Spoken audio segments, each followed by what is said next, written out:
13 tifosi denunciati dalla questura di Agrigento per i disordini durante la partita di calcio Licata-San Cataldo, tra cui 2 minorenni. Reso noto il programma in occasione delle festività di San Gerlando, patrone di Agrigento, il cardinale Don Baldo Reina presiederà il pontificale del 25 febbraio. Il prossimo 2 marzo la prima passeggiata tra i mandorli in fiore alla Valle dei Templi di Agrigento. I socialisti agrigentini hanno aderito all'area progressista promossa dal Partito Democratico con gli altri del centro-sinistra in vista delle prossime elezioni comunali in città.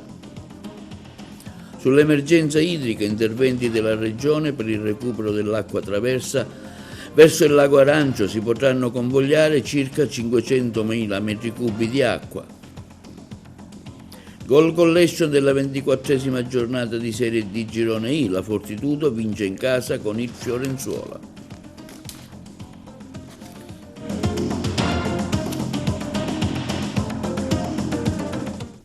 Buongiorno, benvenuti con un nuovo appuntamento di TV Notizie di oggi martedì 18 febbraio. Nei giorni scorsi la Polizia di Stato di Agrigento ha denunciato 13 soggetti, tra cui 7 tifosi licatesi e 6 del San Cataldo, 2 dei quali minorenni, per aver separato ai disordini che si sono verificati in occasione dell'incontro di calcio Licata-San Cataldo del 5 gennaio. Il servizio. La questura di Agrigento comunica che nei giorni scorsi la Polizia di Stato di Agrigento ha denunciato 13 soggetti, 7 tifosi licatesi e 6 tifosi della squadra di San Cataldo, 2 dei quali minorenni, per aver preso parte ai disordini che si sono verificati in occasione dell'incontro di calcio Licata-San Caldese del 5 gennaio ultimo scorso, rendendoli disponibili di vari reati. In particolare, dei 13 soggetti denunciati, alcuni hanno lanciato pietre all'indirizzo della tifoseria avversaria, sia all'esterno che all'interno dello stadio, altri fumogeni, altri ancora sono stati ripresi mentre impugnavano spranghe o altri oggetti atti a offendere nelle immediate vicinanze dell'impianto sportivo prima dell'inizio dell'incontro. Diversi reati contestati, dal lancio di materiale pericoloso allo scavalcamento e invasione di campo, al possesso di oggetti atti a offendere in occasione di manifestazioni sportive, secondo quanto previsto dalla legge. Decisivo è stato l'attento lavoro svolto dagli operatori della Polizia Scientifica di Agrigento, che ha consentito di individuare con precisione le violenze azioni poste in essere dai soggetti denunciati all'esterno e all'interno dell'impianto sportivo prima e durante l'incontro di calcio. Le denunce scaturiscono dalla mirata attività di indagine condotta a seguito dei presetti disordini dagli operatori della Digos di Agrigento e del commissario di pubblica sicurezza di Licata, che ha consentito, con l'ausilio della Digos di Caltanissetta, di giungere alla identificazione dei responsabili. Tali denunce si aggiungono ai 2 tifosi della Sanca Caldese arrestati in flagranza di ferita ai sensi dell'articolo 8 della legge 401 per aver aggredito, colpendo con calci e pugni, un funzionario della Polizia di Stato in servizio di ordine pubblico allo stadio, causando ferite guaribili in 8 giorni. Il corposo materiale investigativo acquisito all'esito delle citate attività di indagine consentiva al questore di Agrigento, Tommaso Palumbo, attraverso la specifica attività della Divisione Polizia Anticrimine, di adottare a carico dei 13 soggetti la misura di prevenzione del DASPO con prescrizione per i maggiorenni dell'obbligo di comparire presso gli uffici di polizia durante lo svolgimento delle partite. Ai responsabili sarà vietato di recarsi nei luoghi in cui si svolgono le manifestazioni sportive per una durata compresa dai 3 ai 7 anni, graduata e commisurata alla gravità delle condotte e al ruolo da ciascuno avuto nel corso dei disordini.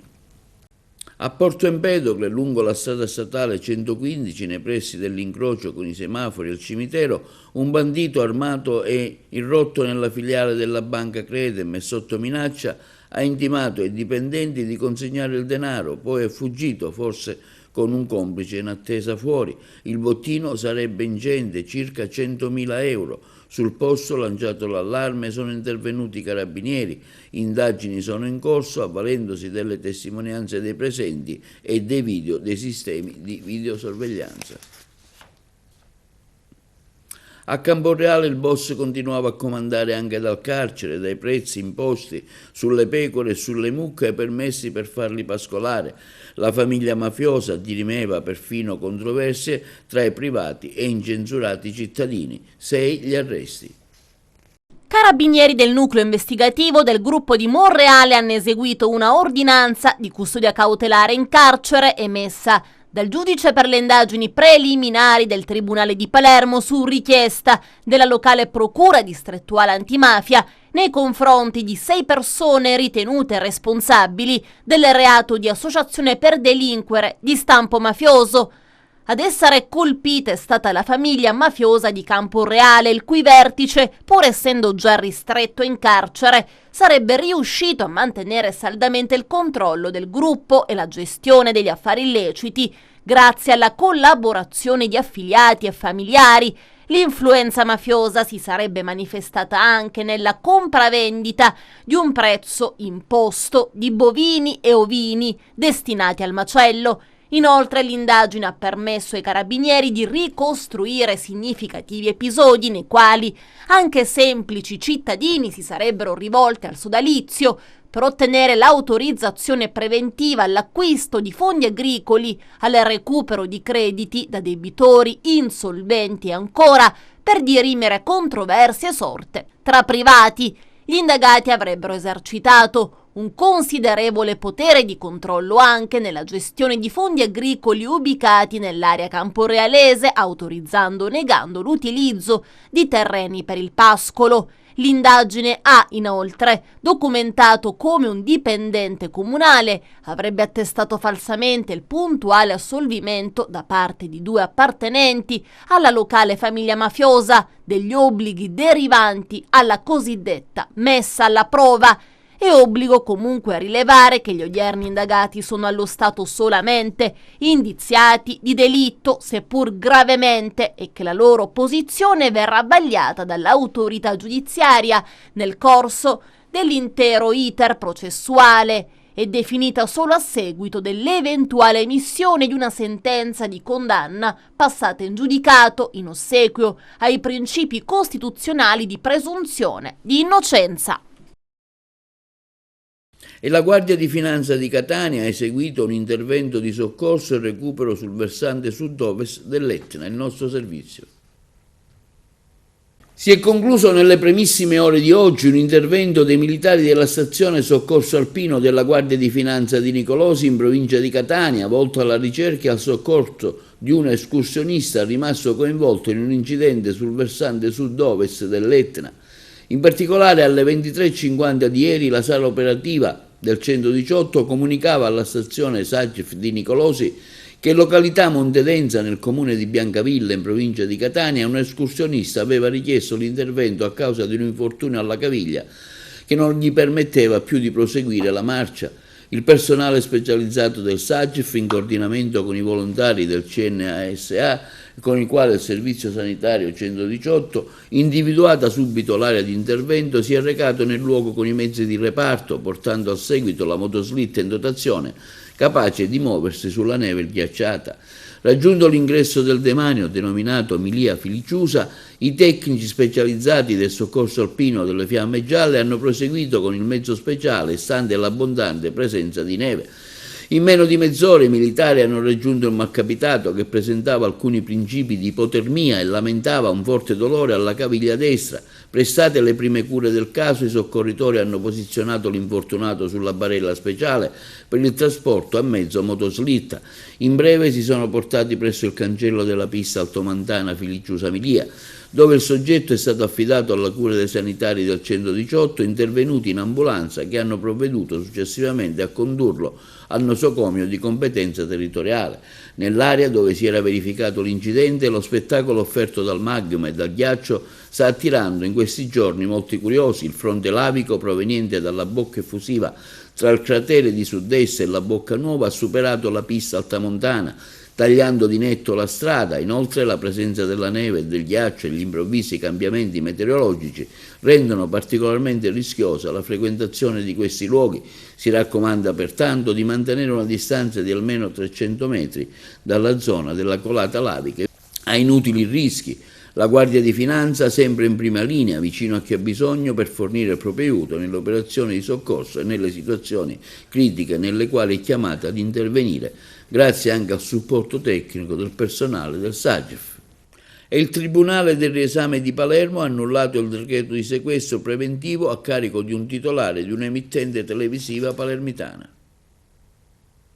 Annullato il decreto di sequestro preventivo dal Tribunale del Riesame di Palermo a carico del titolare dell'emittente televisiva palermitana Telerrente, Paolo Raffa, e gli ha restituito 3.400.000 euro, accogliendo il ricorso degli avvocati Vincenzo Giacona Venuti e Mattia Caleca, che commentano: siamo soddisfatti del risultato raggiunto, è un altro importante tassello che si aggiunge al rigetto della richiesta di applicazione degli arresti domiciliari ottenuto la settimana scorsa. Il sequestro a opera della Guardia di Finanza è stato disposto nell'ambito di un'inchiesta per frode aggravata a danno del Fondo per il Pluralismo e l'Innovazione e l'Informazione, gestito dal Ministero delle Imprese, che eroga contributi pubblici alle TV locali.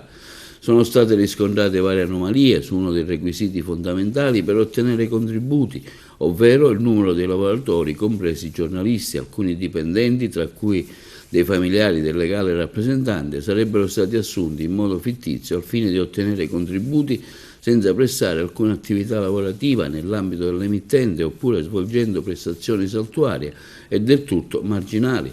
In tal modo sarebbero stati ottenuti contributi per oltre 4,1 milioni di euro, di cui 3,4 milioni già erogati e oggetto del sequestro preventivo per equivalente adesso è stato annullato. Reso noto il programma delle manifestazioni religiose organizzate in occasione della festa di San Gerlando, patrono della città di Agrigento, che si festeggia il prossimo 25 febbraio. Il nostro servizio.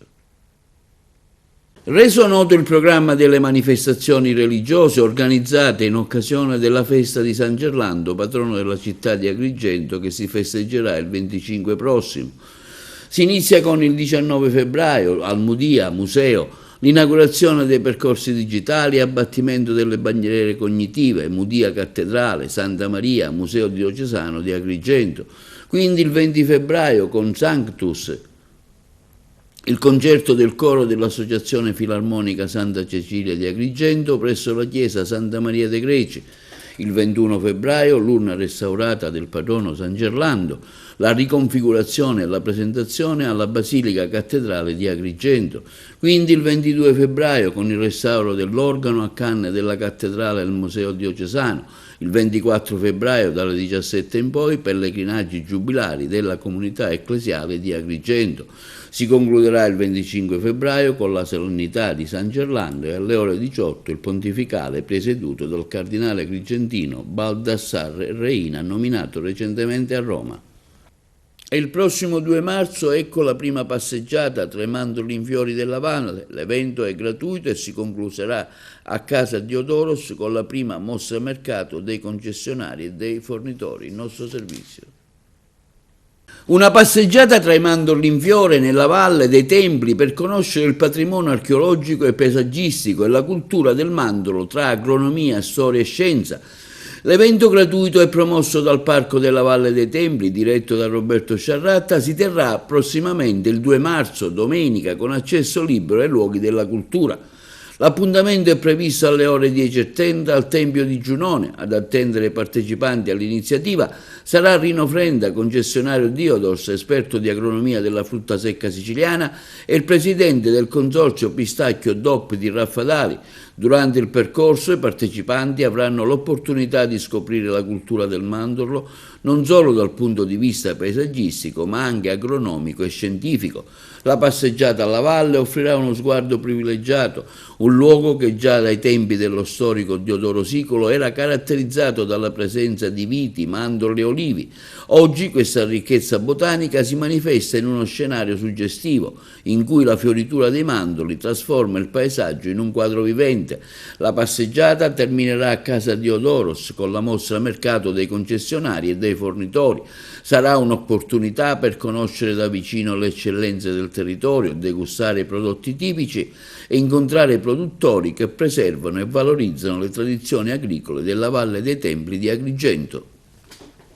Passiamo dalla politica. I socialisti agrigentini hanno aderito all'area progressista promossi pochi giorni addietro ad Agrigento dal Partito Democratico, cui hanno aderito anche il Movimento 5 Stelle e l'Alleanza Verdi e Sinistra. Il progetto, presentato per il recupero e il rilancio di Agrigento, è stato ampiamente condiviso dai socialisti agrigentini, che intendono così estendere le intese politiche per le prossime elezioni amministrative anche ai movimenti civici ed ambientalisti presenti sul territorio. I socialisti agrigentini affermano che Agrigento è attualmente disamministrata e pertanto occorrerà un deciso e netto cambiamento di rotta. L'area progressista potrà certamente porsi come alternativa concreta e credibile rispetto a questo centrodestra deficitario e inconcludente. Presso l'Isola delle Femmine, assemblea generale di tutte le assemblee generali della Sicilia, della CGIL, con la partecipazione di Maurizio Landini. Parte dalla Sicilia la campagna referendaria e la mobilitazione per il referendum sul lavoro e sulla cittadinanza. Il servizio da Palermo. Lavoro, stato dell'economia in Sicilia e dignità nel lavoro. Questi i temi trattati nel corso dell'assemblea di tutti i gruppi dirigenti della CGIL aperta alle associazioni, con la partecipazione del segretario generale nazionale Maurizio Landini.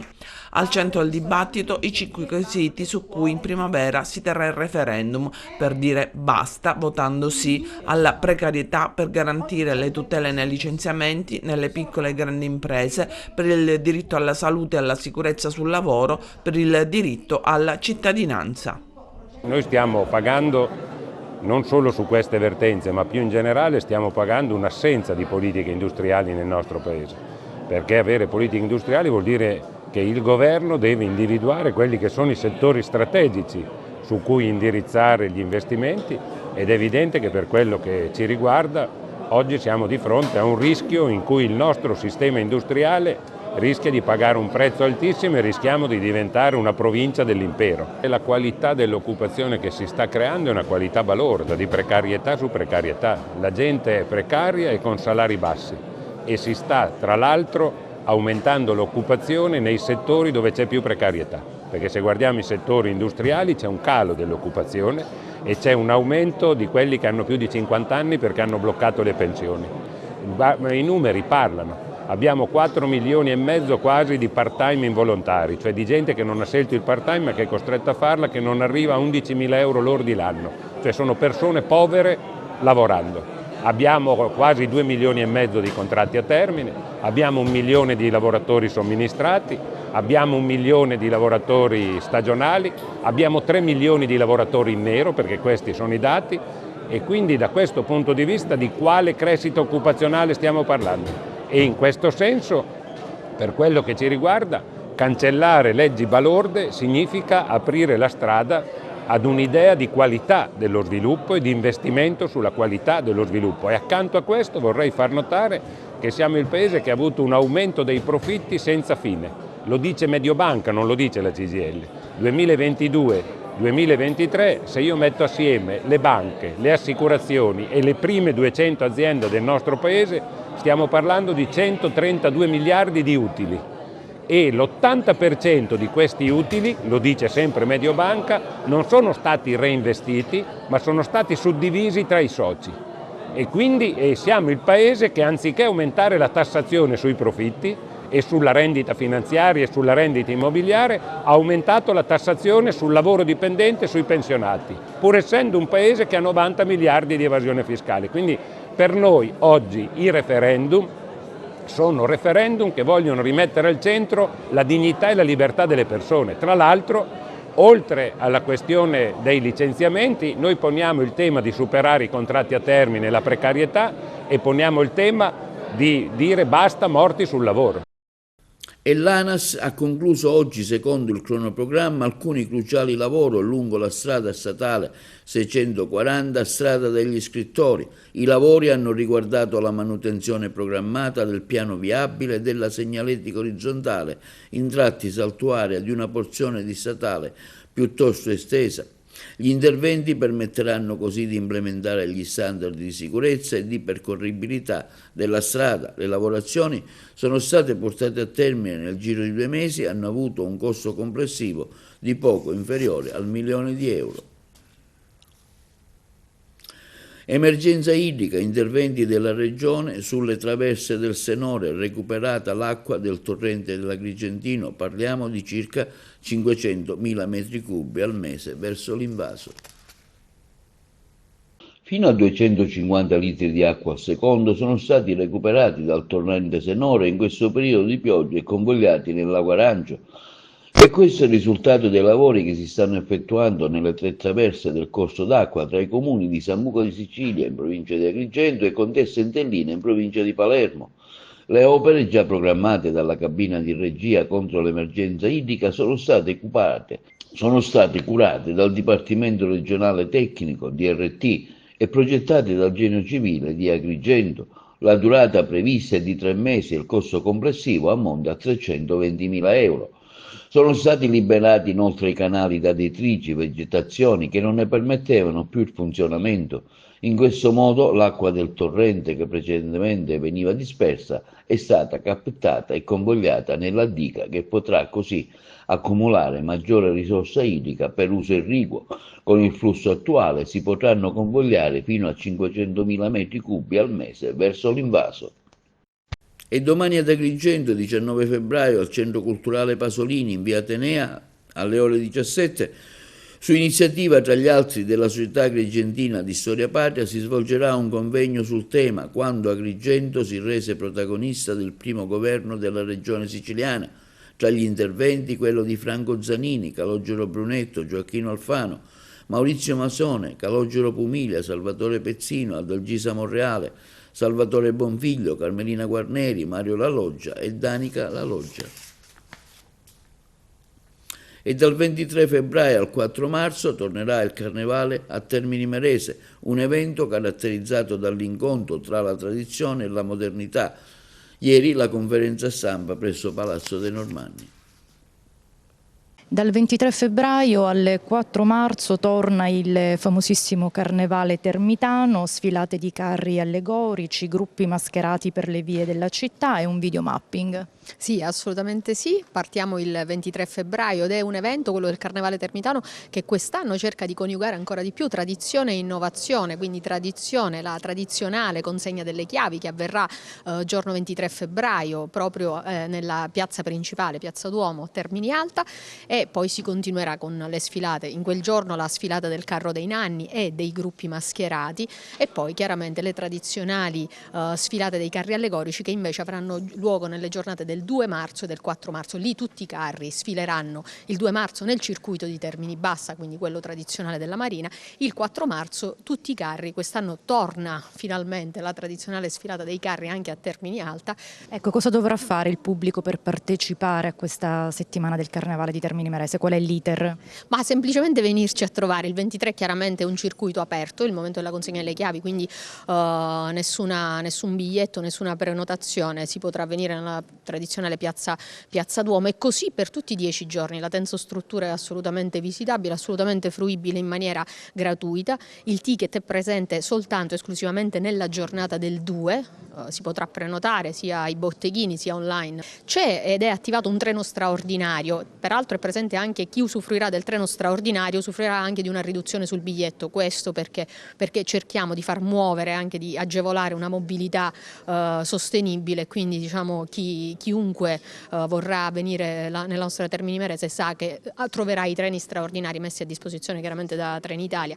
Il Carnevale Termini Imerese rientra tra i grandi eventi della regione siciliana, per la prima volta quest'anno lo è diventato grazie a un decreto del regionale dell'assessore al turismo, viene finanziato dall'Assemblea regionale siciliana tramite la legge finanziaria, si continua a tramandare quella tradizione dandole nuovamente un spinta, impulso per farla diventare sempre più bella, sempre più competitiva con i carnevali più importanti del nostro paese. Cosa significa per la città di Termini Imerese questa tradizione ancora del Carnevale che siamo arrivati al 2025? Beh, c'è tanto dietro, c'è tanto lavoro, ci sono gli imprenditori che si impegnano per questo percorso, ci sono i giovani, ci sono le associazioni culturali che lavorano, c'è veramente un'economia che si muove dietro in quei pochissimi prossimi giorni ed è una gioia per tutti vedere anche un territorio che ha sofferto tanto potersi divertire in quei giorni tutti insieme, fare comunità, lavorare insieme alle associazioni, credo sia il messaggio più bello per tutti.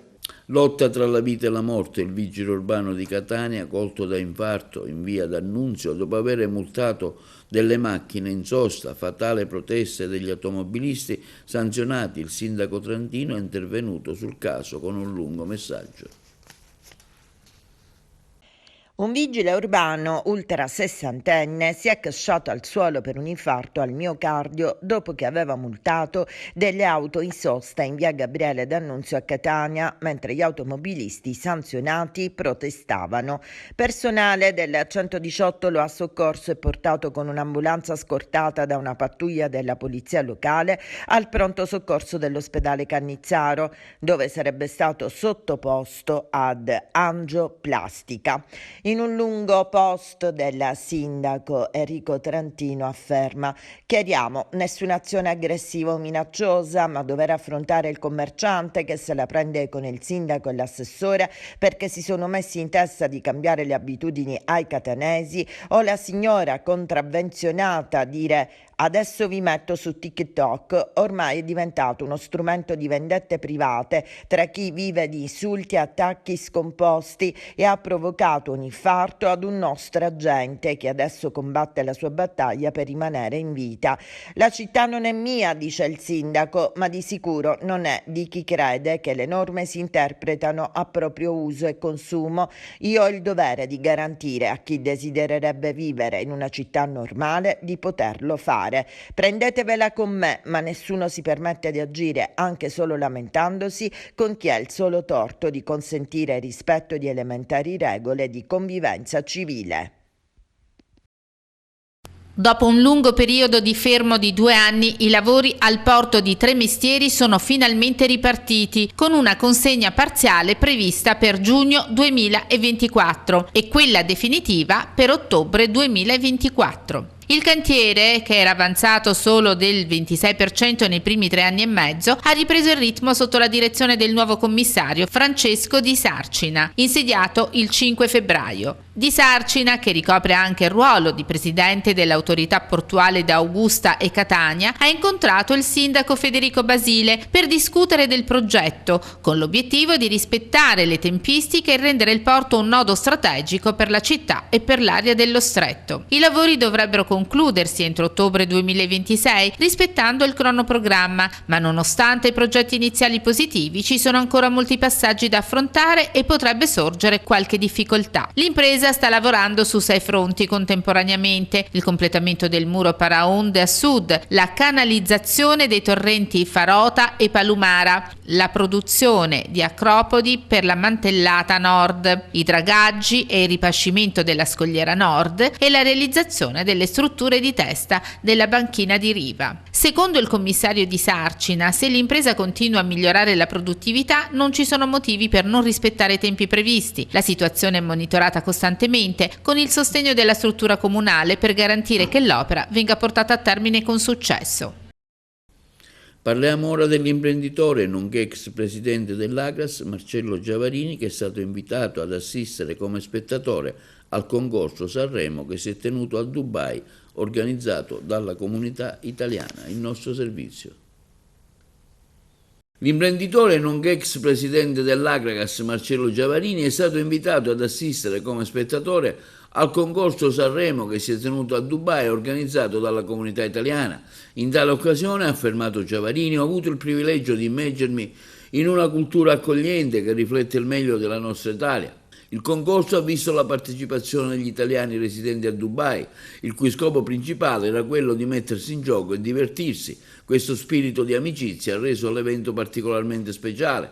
Marcello Giavarini inoltre ha affermato come sono stato particolarmente colpito dalla prestazione di Paola e suo marito Maurizio Maldini nell'interpretazione di Ricchi e Poveri e dalla scioltezza e dai bellissimi abiti della stessa presentatrice Maura Tavana. Sicuramente, conclude Giavarini, il prossimo anno parteciperò anch'io come cantante, passione che porto da anni nel mio cassetto dei sogni.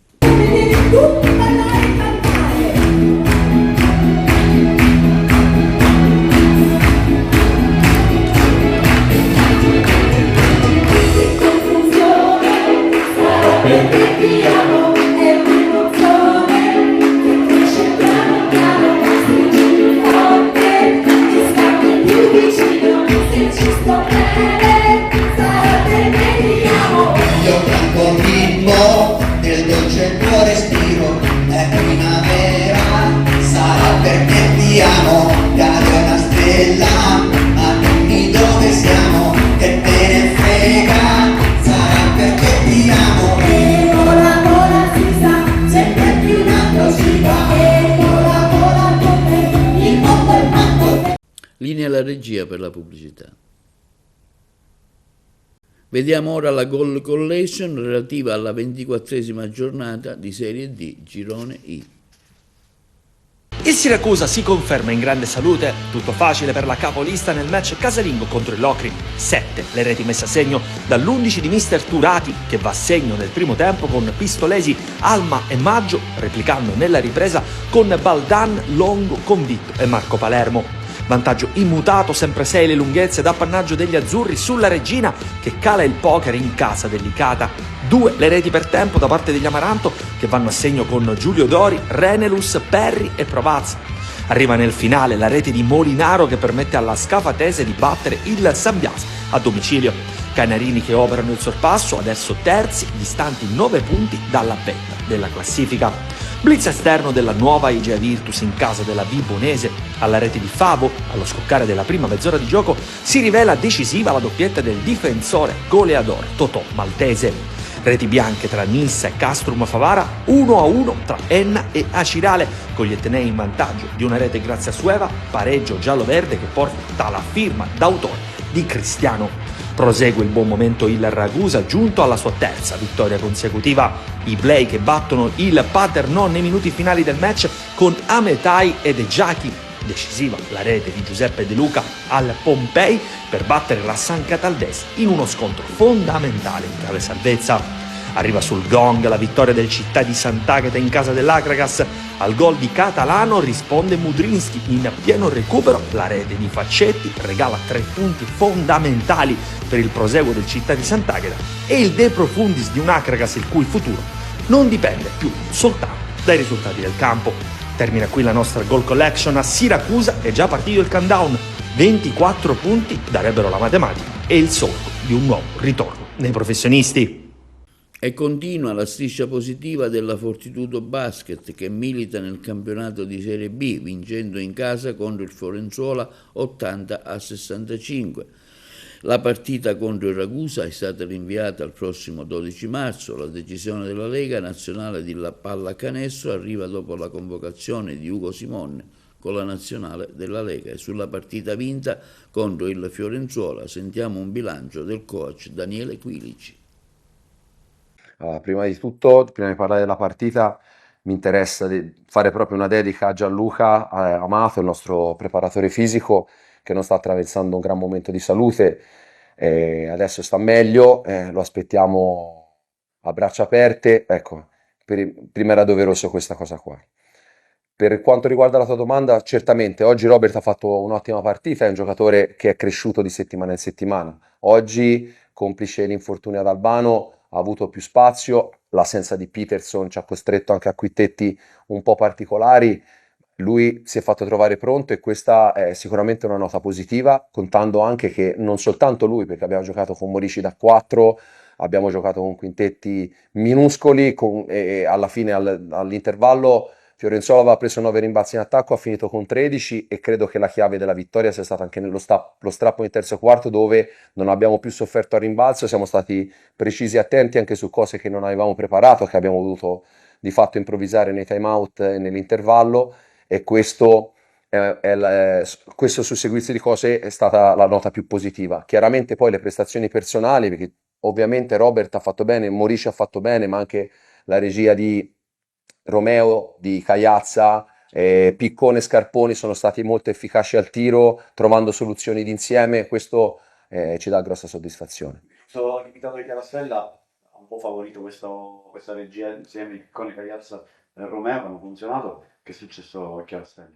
Ma vedremo, farà gli esami domani, dopodomani, e avremo un orizzonte di cosa è successo. Certo che in questo campionato trovarsi di fronte a giocatori come Sec, veramente difficili da marcare, da contrastare, però oggi è andata bene, no? Sì, ma questo è un campionato dove non puoi sottovalutare nessuno. Ora, Fiorenzuola non inganni la classifica, perché nelle ultime 2 giornate ha messo sotto Lumezzane e Vicenza, che sta attraversando un ottimo momento, quindi tutte le squadre sono piene di buoni giocatori, ci sono almeno 3-4 giocatori che possono cambiare completamente il corso di una partita, quindi veramente un campionato di alto livello. Oggi, secondo me, siamo stati bravi perché in condizioni di emergenza che continua da un po' di tempo, come anche la partita di Andrea Costa della settimana scorsa, siamo stati bravi a far valere i nostri punti di forza e a nascondere un po' quelle che potevano essere le nostre debolezze. Dato positivo anche il rientro di Peterson, poi ti chiedo anche cosa può dare il nuovo innesto, il nuovo arrivato, abbiamo visto soltanto giustamente nei secondi finali, poi c'è stato un momento di poca lucidità al rientro, alla pausa nel terzo quarto, poi tu hai chiamato un time out e si sono rimesse le cose a posto, se ci puoi dire che cosa hai detto.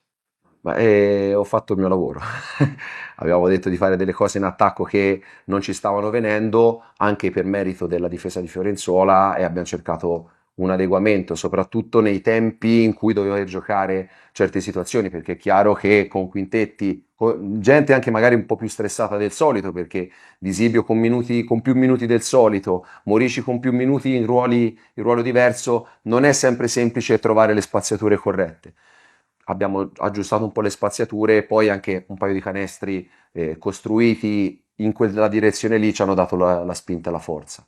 Per quanto riguarda Francesco, noi l'abbiamo preso con l'intento di completare quella che sono gli allenamenti, e quello che ci può dare credo possa essere un pochino di energia, un po' di presenza, avere una rotazione in più negli interni, dato che è un po' il nostro tallone d'Achille, perché Peterson che sta fuori un mese, ora Albano vediamo quanto sta fuori, comunque ci può dare una mano sia a completare gli allenamenti sia anche a magari avere qualche minuto per dare un po' di fiato a qualcuno. Ma io la classifica la guardo in fondo, non so cosa fanno gli altri, so quante ne abbiamo vinte, credo che la quota playoff sia abbondantemente sopra 40 punti, ne mancano meno, ora mancano 11 giornate, dobbiamo vincere più del 50% delle partite o il 50% delle partite, insomma 5-6 partite per essere sicuri che possiamo giocarsela. E in questo campionato non ci sono partite scontate, quindi anche nell'eventualità di perdere 2 o 3 partite in fila c'è ancora il margine per vincere 2 o 3 in fila, quindi ogni partita nella battaglia dobbiamo arrivare in fondo con San Vendemmiano e vedere quanto manca. Di sicuro adesso abbiamo fatto un passo ulteriore per confermare la posizione di play-in, che comunque è una posizione che, vedendo la competitività del campionato, può essere anche, non dico soddisfacente, però un obiettivo che uno può cercare di raggiungere. Questo è tutto per TVA Notizie di oggi. Vi ricordiamo che i nostri programmi si possono vedere in tutta Italia sul canale 268 del digitale terrestre, per chi ha le smart TV in streaming sul sito www.televideoagrigento.tv e il telegiornale sul canale 93 di Video Sicilia alle 15, alle 20 e replica la mattina alle 9. Inoltre i nostri servizi si possono visionare sul canale YouTube di TVA Televideo Agrigento. E questo è tutto per oggi e vi auguriamo una buona serata.